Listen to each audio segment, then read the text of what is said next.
Hi everyone and welcome. I'm Diane and my passion is painting and creating nature-inspired watercolours in my studio, which are easy for you to do too. I share all my paintings with you on YouTube, and on our website dianeantone.com you can find free downloadable sketches for all the videos to help you make the most of your painting journey. And if you'd like a little bit more, we also have channel memberships with loads of perks for you to enjoy. So welcome on board. Click subscribe and turn on notifications, and let's learn to paint watercolour. Hi everyone, welcome to my studio, Diane here. Today I'm going to be painting some loose backgrounds in preparation for making our own reverse colouring book. And I'm going to be using some paints which I'm mixing up myself here. I've been introducing people to the Kuretake colours for a while, especially the Kuretake Art Nouveau set, which has suddenly, it seems, gone out of stock. So a lot of people are having trouble getting it. And I was thinking to myself, how can we get over that problem? And we can get over that problem because in actual fact, when you look at those colours, you can see that they are basically just ordinary colours that you have in your paint box or in your set of tubes mixed with white. So I'm just going to show you what I've been doing. So that it's just, I think some people might find it interesting. Anyway, here is a tube of the stuff that nobody is supposed to use when they paint in watercolour. Traditionally, this was always the case, but nevertheless, it does exist. This is called Chinese white, and it's white watercolour paint. It's not got quite the same components as Dr. Martin's bleed proof white, but you probably could use that for this process that I'm going to do. It's not actually gouache. It's not as what's the word, opaque, not quite as opaque as either of those two. It's a little bit less opaque, but it's designed to mix with colours of watercolour. And so what I've got here is, in each of these little dishes, I've put some colour, some tube paint. You could just as easily lift off some paint from your little palettes if you've got a tin of paints with those little squares of hard paint. You could lift some of that off and put it in here. And I've got some white. And then what I did yesterday was I was trying to see whether I could match the colours in the Kuretake set.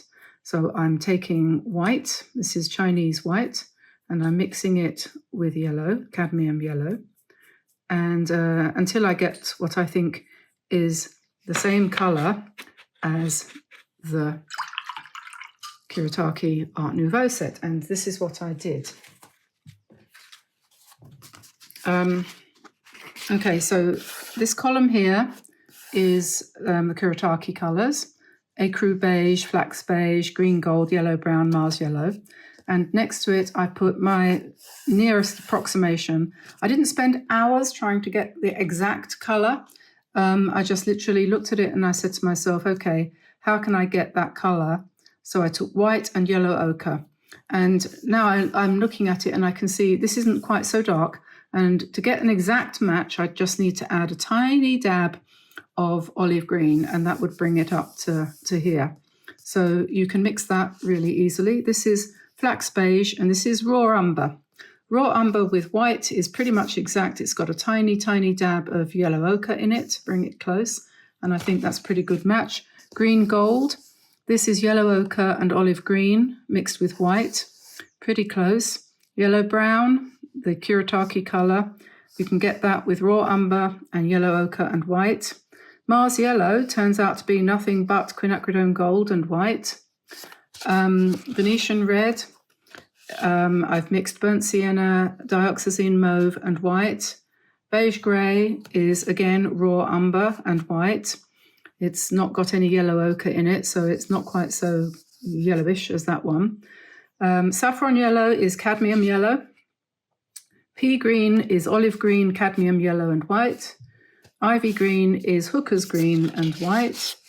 And so it goes on. We've got pale pink, which is permanent rose and white, coral pink, alizarin and cadmium, Potter's Pink is alizarin and burnt umber. Vermilion, I used Scarlet Lake, but you could just as well use vermilion. What they call alizarin, I've made that got close to that with Scarlet Lake and dioxazine mauve. Mauve taupe is Scarlet Lake, dioxazine mauve, and dulled down with umber, raw umber. Greyish blue is indigo and burnt umber and white. So you get the message. You see, all of these colours can be mixed from your paints that you already have, because you will already have most of these colours. You've got Windsor green or phthalo green, you've got phthalo blue, you've got a mauve, you've got a red, you've got all of those colours. So it's perfectly possible, this is my first sheet when I was trying it out, it's perfectly possible to mix all of these colours yourself. Essentially, all you need to do to achieve this look, this Art Nouveau look, is add white to your paint. So if you buy yourself or get yourself, or if you have already got one of these, and you can do it like this. These little palettes, if you haven't got these dishes, these little palettes are about 50p each. And all you need to do to mix yourself a restricted palette of Art Nouveau colours, you put a little dab of white paint in each of these holes, or however many colours you're going to use. Let's say you're going to use 3 or 4 greens, 1 yellow, so for example burnt sienna or quinacridone gold, and a blue. So you put your white paint in, and then you bring in just a tiny bit of whatever colour blue you want to make into an opaque Art Nouveau colour. Mix it up, and if you don't use it all at once, it doesn't matter because it will dry, but then you can just spray it with water and it comes alive again. And then that's going to give you a colour right there without any further ado, very close indeed to the pale aqua of the Art Nouveau set. So you see what I mean? If you add a little tiny bit of green to that, you'll be even closer to the aqua. This is such good practice. There we are. You see, that's pretty much it. This is very good practice for colour mixing. You can then apply this to any other kind of painting that you want to do. But I just wanted to reassure people that in order to do these paintings that I'm using the Kuretake set for, or I have been using it, if you can't get hold of it, or you don't want to buy it, or you've decided to put consumption high on your list, reducing your consumption high on your list of priorities, then you can make your own. It's as simple. Honestly, that it is simple. You can do it. It's not difficult. So I'll clear all this away, and then I'll come back with a piece of paper. I'm going to be using copy paper, heavy duty copy paper. If you buy £60 copy paper, it's not expensive. Hammermill do it. You can buy Hammermill in Canada and America. I used to sell it when I worked for Office Depot. I remember Hammermill is the best paper. And that will give you really good sheets to do this kind of work on. So I'll be back in a tick, in a shake of a lamb's tail. Okay, so I've decided on 6 colours for this this session of background painting. And what I've got here is I have got my, on this side here, I've got the Kuretake set of colours, and I've just put them in a different order down here, so you can see the 6 that I've chosen. And because I don't actually have all the names off the top of my head ready, I'm going to read them off of the chart here. So we've got Coral Pink here. This one is Mars Yellow. It doesn't look like yellow, but it is. This is Greyish Blue. This one is, it's on the back of it, Beige Grey. This one is Ecru Beige. And this one is Old Mauve. And I've got my equivalents here to match. So this one is alizarin crimson with white, which is equivalent to the pink. This is quinacridone gold. This is ultramarine. You could use burnt sienna instead of quinacridone gold. This is burnt umber, raw umber, and this is yellow ochre, and this is dioxazine mauve. Could be Windsor violet or any purpley colour, any yellowish colour. And so that's the equivalent of this. And just mixed with ordinary Chinese white, like I mentioned before. And this gives you more freedom because you can blend them together and be a bit more creative than this. This is great, but this is also great in a different way. And here I've got a little bundle of round brushes just to show you it doesn't matter what you paint with. I've got my Drawwell red ones here, the 11-2 series. Very good brushes for a very reasonable price from Japan, and the better quality that they also sell, and the information's in the description below. The black-handled ones, which is the series 778, which are even better still, but they're both great. And in my hand here, I've just pulled up a whole bunch. I've got a Proline here, Proline round, all synthetic, none of them are animal hair. This is Artex, that's also good. No, sorry, that's Princeton. Oh, that's Artex, very similar, isn't it? Isn't that strange? Yes, the same feel to the handle. This is Princeton Aqua Elite Artex. This is Zen Art, which is a very reasonable price. Don't know how well it's going to last. Princeton Aqua Elite again, and then also the Princeton Neptune. So any of these would work. Which one shall I use? I don't know. Not too big because I don't want to mess around too much. I think I'll use the Drawwell. I'm happy using that. So I'll just pop those over there out of the way. It's not raining today. Thank goodness it's finally not raining. So let's get started. Maybe I'll actually use a slightly bigger one. Let me use a slightly bigger brush. I think I might rattle. I think I might use this, the Princeton. I think I might. Might I not? I don't know. Anyway, I'm going to start off by I'm going to use these first, then I'll do something with that. How about that? So I don't know. Shall it be a circly day today? I'm painting on cheap paper. This is something like hot press paper. Paint on that.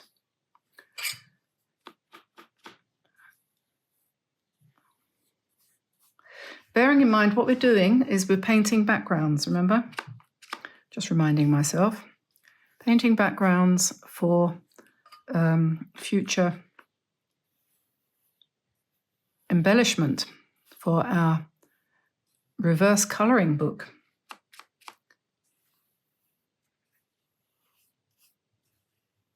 So it's quite nice and soothing, I think, to paint circles, don't you think? And you paint them all different sizes, some of them overlapping. You don't need to wash your brush out in between colours unless you want to.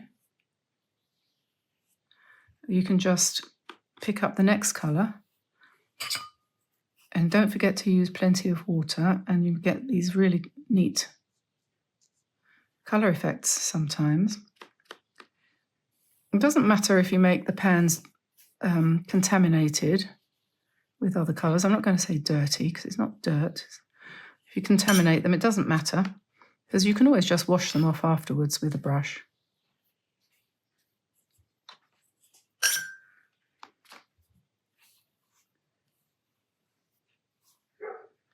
Now, I'm not trying to prove anything here. I'm not trying to make comparisons or say, look how clever I am because I managed to match these colours with my existing set of paints. It's just, I know several people have said, I can't get hold of the Kuretake paints, and I don't want you to feel that you can't do this because you haven't got that particular set of paints, or to feel deprived because you haven't been able to get them. But you don't need them anyway. This is the Kuretake set, and it's easier, you know.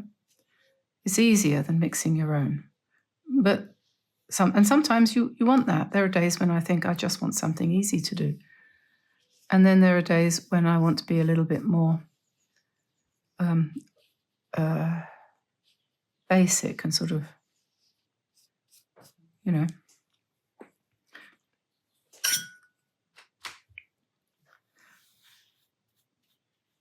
So this is quite nice, and just plain circles. And when that's dry, that one's a bit dark, so I'm going to lift that out a little bit. And even though this is cheap copy paper, you can still lift. You can. This one too. I wouldn't say that you'd be able to lift 20 times, but you can definitely lift. See? And now we're going to let that, it looks like, tell you what that makes me think of. That makes me think of planets. Lots and lots of planets. So that will make a nice background, I think. So I'll take that sheet out of the book. Hopefully it will come out. And we'll pop him over there to dry. And then we'll do something else. But this time I'm going to do it with these colours. And we'll see what happens. I'm not going to try and do the same thing, but I will do circles. Let me see, what should we start with?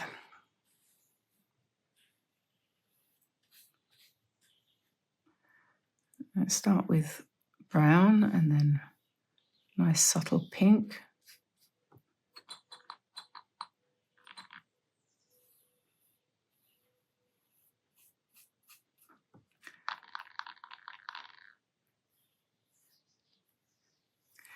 This paper is beautifully smooth, and there's something really, what's the word?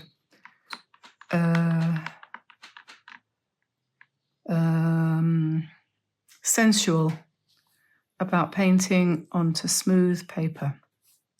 So even if you don't want to buy or paint on copy paper because you want your paintings to have some element of longevity, you can still buy hot press paper. All the manufacturers of good quality paper make a hot press as well as a cold press version. And so give it a try. A lot of people have never tried hot press paper. There is a very strong tendency for tutors to just say, use cold press, it's better. Well, it's cold press. Who's to say whether or not it's better? Try them both. Certainly, hot press paper is better for detailed work if you do lots of very fine, small brush work.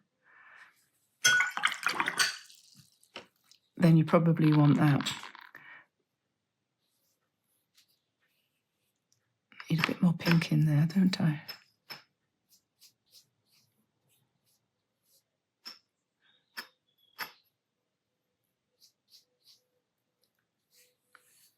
So there we are. Let's put some yellow, a bit short of yellow. Put some yellow down here. That's quinacridone gold with white. And a bit more beige here, perhaps brown.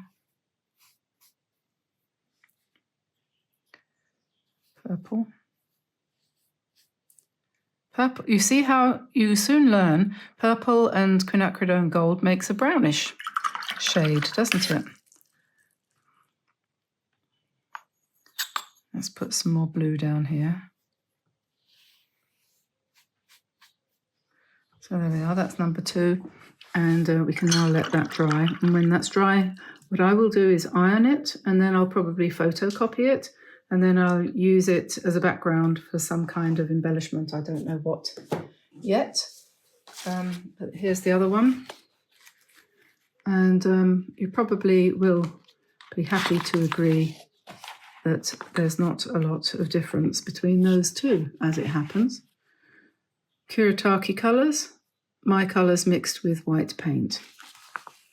Not trying to prove a point, just making it accessible to everybody who doesn't necessarily have or want to buy the Kuretake colours. You can get the same effect if you just add white paint to your ordinary colour range. So I'm just going to turn this off, clear up, and then I'll be back for the final part. Okay, so I've tidied up and now I know what I'm going to be doing next. Before I start on the embellishment on this, I just wanted to show you what you can do with these sheets. I've made a little journal here, or booklet, and all it is these are photocopies of some of the paintings I've done over the last couple of days, and I've just stuck them back to back. This is photocopy paper, and it's been stuck just with a Pritt stick, you know, a glue pen or whatever. I stuck them together. Then I laid 3 of them like that, stapled with a long-armed stapler down the middle there, folded it in half, and I've put on the front the title. This is just a mock-up, obviously. But the idea of this is that it can be a little booklet that I use to write notes in, and when I'm sitting listening to somebody talking to me or trying to think of ideas or whatever, then I can doodle in here, write notes and so on. And it's a little bit more, what's the word, artistic, supportive, creative, beautiful than just a page full of straight lines. Who wants straight lines? That's very masculine. I'm sorry about that, but sometimes I just want things to be a little bit more free-flowing. So these are just backgrounds, like I said, that I did. I photocopied them. This one would be lovely to doodle on top of. So you can do that too. Or you can make it into A4 size instead of A5 if you want, but I just folded it in half for the sake of it, really. So there we go. That's that. Now, here we have the sheet that I painted using either the Kuretake Art Nouveau colours or my versions thereof. To do the embellishments on this, I'm going to use any or all of these pens. I've got a Pigma Micron here in black. I've got Staedtler pigment liner. I've got the Winsor & Newton version of the above. The difference between these and this is the length of the this part of the barrel here, which is much longer on the Winsor & Newton ones, she said with a little bit of upspeak at the end of her sentence. As you can see, it's different because these were originally technical pens and used for drawing technical things rather than artistic things, really, years ago. They've been around for absolutely most of my life, really. And the idea is that you're a little bit more, you know, free and easy. Don't know whether that really makes any difference at all, but that's what I think it says in the blurb. This I like a lot, which is a Tombow brush pen, and it does nice thick and thin strokes because it's got that flexible nib. Then I've got my gold pen from Sigmo gel pens. I've got the gold and the white. I've also got a bronze and a silver, which I don't use much, but there we are. So we have, and this is a black Winsor & Newton fine liner. Plenty to choose from. Could also use gold paint or whatever, but because this paper isn't particularly sturdy, it's probably best to stick with pens. And also, if you want to be using this the way I have in mind that people will do, which is to create some of these, to make them into a book or to a folder, and then in the evening when you're sitting and you just want something on your lap to keep your hands busy. I tend to knit, but I can see the time coming, or crochet. I can see the time coming when I won't be able to do that anymore. I know it sounds awful, but you know, I'm looking at my 70th birthday soon, and I don't have a big problem with my hands. I'm very lucky, but I have a slight problem, and I'm sure it will get worse. And there'll come time when I'll only be able to, maybe I'll be able to hold a pen and to doodle, but I wouldn't be able to knit, or I wouldn't want to, because, you know, knitting puts strain on your shoulders as well, and your neck and everything like that. So, and I do find that after I've done a good bit of knitting, I usually get a stiff shoulder. Anyway, so enough of my woes. Let's get started. And I've got here a cheat sheet because, like we always say, just straighten the camera up a little bit. It's amazing how hard it is to think of these things. You forget. This is one we did earlier. This is a video that I did before Christmas, I think, and it's got some ideas on it for different doodles. So that's, I suggest you do that kind of thing, you know, put something to one side and so on and so forth. Now, I'm going to break into this with the sepia pen. This is light brown, and it's always difficult, the first stroke. So I won't go for the middle, but I'm going to go up here and I'm going to do my favourite shape.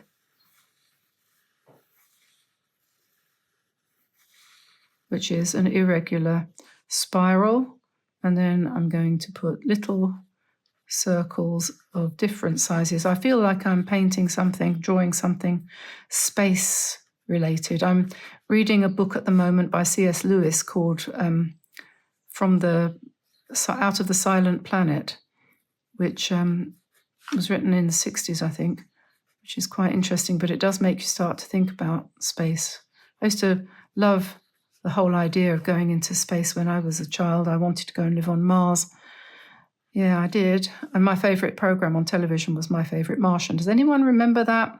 With Ray Walston. I was in love with him. I think he spoilt me. He wasn't good looking. He wasn't special. He was just a funny man that played a Martian who had antennae that came out of the top of his head, and he could make things move and disappear. Does anyone else remember that?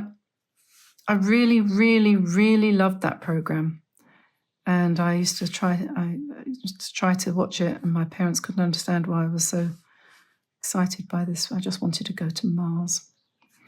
Anyway, I was a strange child, you know. I used to read science fiction books whenever I could get my hands on them. Those ones in the yellow covers. Isaac Asimov. What was his name? Arthur C. Clarke. There we go. So that's that one. And let's go for a black now. We've got a nice black here. What shall I do with that? Let's put a... Ooh, I don't know. It's so difficult to break in, isn't it?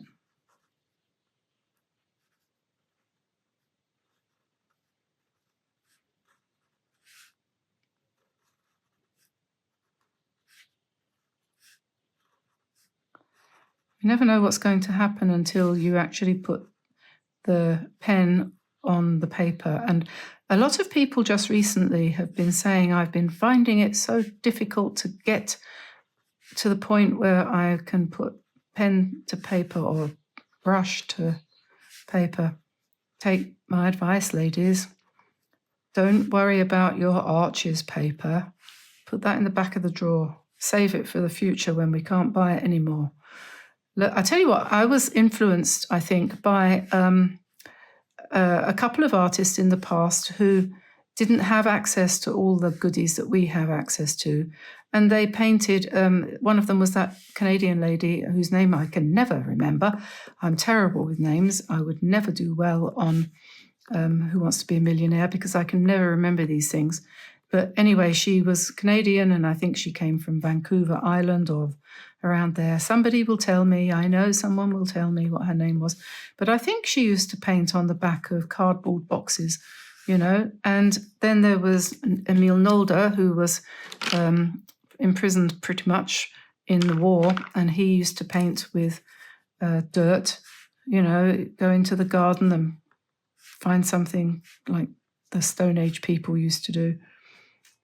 We are spoiled. But anyway, so if you don't want to spoil your arches paper or your expensive Fabriano or everything, and you can't bring yourself to ruin a piece of paper again, don't.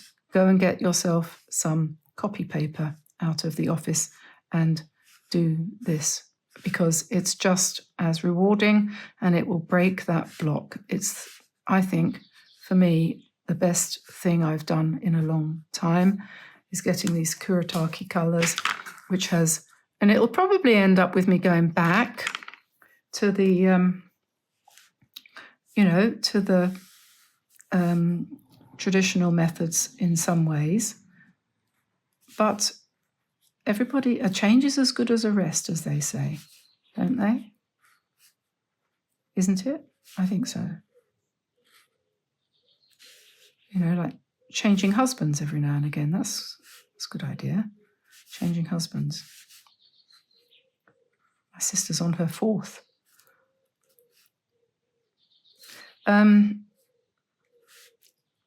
Yes, that's not particularly noble, is it?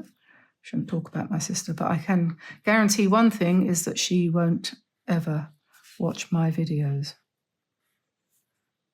I have a sister who has not got one creative bone in her body. And I say that, but it's not true, because she's very creative when it comes to things like clothes and homes. She does beautiful interior design, and she always looks incredible because fashion sense is immaculate, and she knows how to look after her hair and all of that. But ever since she was a child, she's never painted or drawn, or as far as I know, she's never knitted anything, never made anything, as far as I know. As far as I know, she's never been on a course to learn how to create anything. She's just the absolute opposite of me, because I don't care about my hair, as you can tell. I don't care about the way my house looks, as long as it's clean. I like things to be secondhand and shabby. I would like to be one of those people. In England, the upper classes define themselves by not having to buy their own furniture. You know, it sounds funny, doesn't it? But I once was close to somebody whose family was from the upper echelons, and I remember them talking about how some people have to go and buy furniture. And my friend said, "Oh, I need a desk." And she, his stepmother, said, "Oh, I'm sure there's one somewhere lying around, Mark. I'll just go and have a look in the other house and see." And she came back and she said, "Oh, yes, we've got a nice little escritoire, and I'm sure that'll do." And he's, "Oh, yeah, okay, so we won't need to go to IKEA after all." And, you know, because those kinds of people have always got something tucked away in an attic. They never buy their own furniture. All their furniture is antiques, or at the very least, it's been around a few years. And, oh, God, yes. Anyway, that's England for you, if you don't know already. And it was an eye-opener to me. The same lady, she was very nice. Patricia was her name. She used to be married to that saxophonist called Humphrey something or other. Famous. He used to be on the radio and did music shows. Can't remember. Humphrey Littleton, wasn't it? Yes. Anyway, so yeah, she used to be married to him. But she said to me when I was introduced to her, she goes, "Oh, Diane, oh." Of course, that's not the right sort of name. You should be called things like, well, Diana would have been better. I should have had my name changed. "So who is your father?" So I'm like, "What do you mean, who is my father?" I've never forgotten that. And I said, "Well, my father, he's nobody, actually. He was a firefighter." "Oh, I see. Well, where do you come from?" "Well, I come from London, you know." "Yes, but your family, who are they? Who's your family? What's your family name?" I'm like, "You don't need to know this. It's, you know, I am nobody. I come from the bottom of the heap. My parents were poor and working class and nobody." Yeah, so anyway, that was an enlightenment. So we're doing this, and I'm going to carry on doing this. You can see what I'm doing. This is a way to reach the inner world, I think, obviously. It's fun, isn't it? Shall I do one more? Let's do...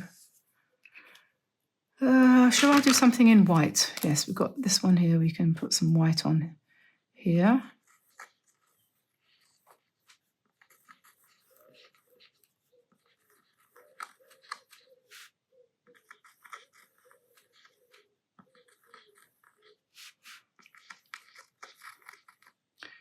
When you're doing this, you want to vary the shapes so that you don't bore yourself.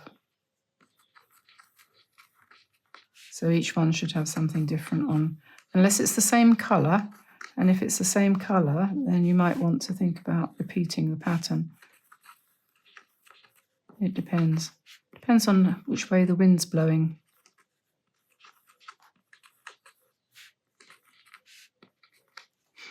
There we are. Okay, well, I'm going to carry on and finish that. I don't know whether we'll use the whole video with everything on it, but so I'll say, probably say my goodbyes before I go anywhere. Some of these just look like planets to me. I've just got planets on the brain. What shall I do up here? Shall I do another leafy shaped one or a flower or something? What about a rose by any other name?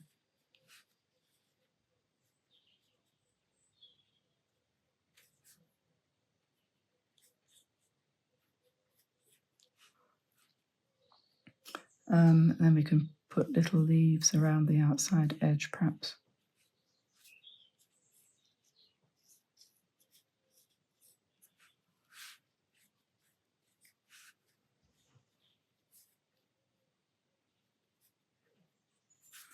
And if you want to, at the end, you can always come in and add some more paint to brighten it up if you feel it needs it.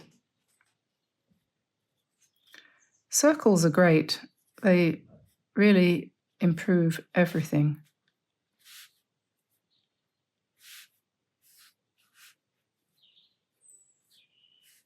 Don't they?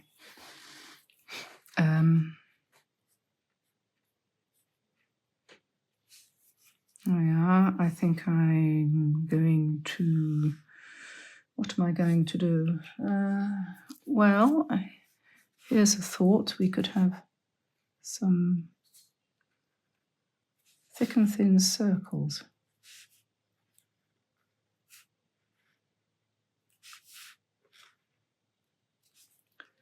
Something like that.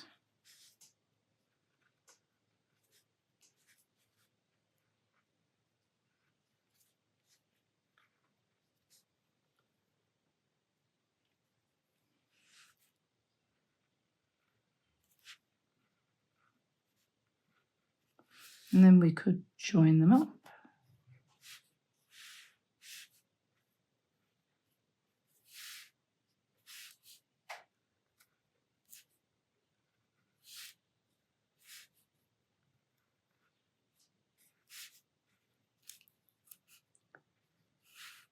Join them up.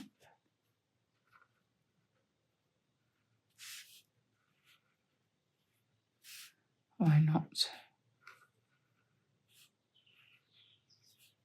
Another one there, perhaps.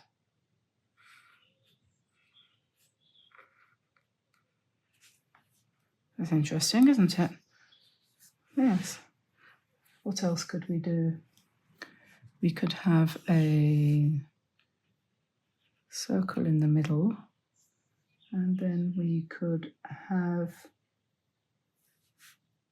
sort of differently spaced lines. We could have a thicker one close to, and then another one out here, and then maybe another one right out here. And you could also then, perhaps, you might want to put a gold one here, maybe, and here.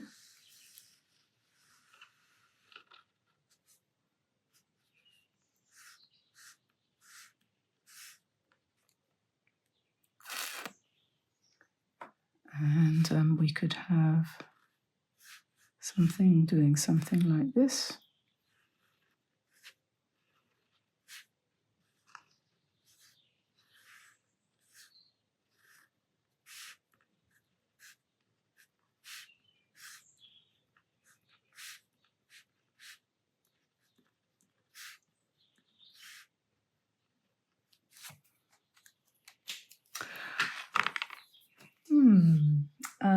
What else could we do?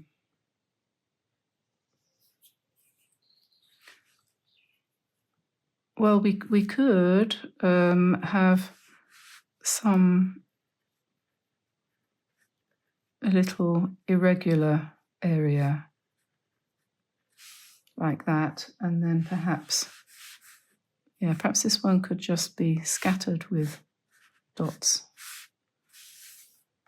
something like that, and then maybe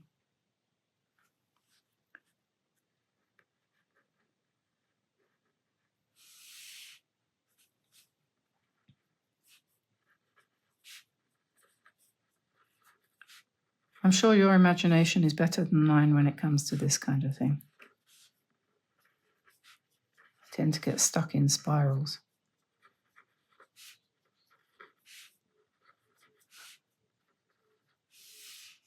Like a circle in a spiral, like a wheel within a wheel, never ending or beginning on a never spinning wheel.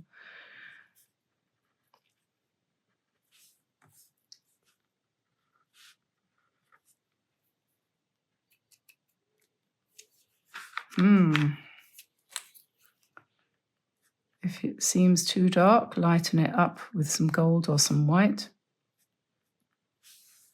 I think. Let's put some white in here. Maybe.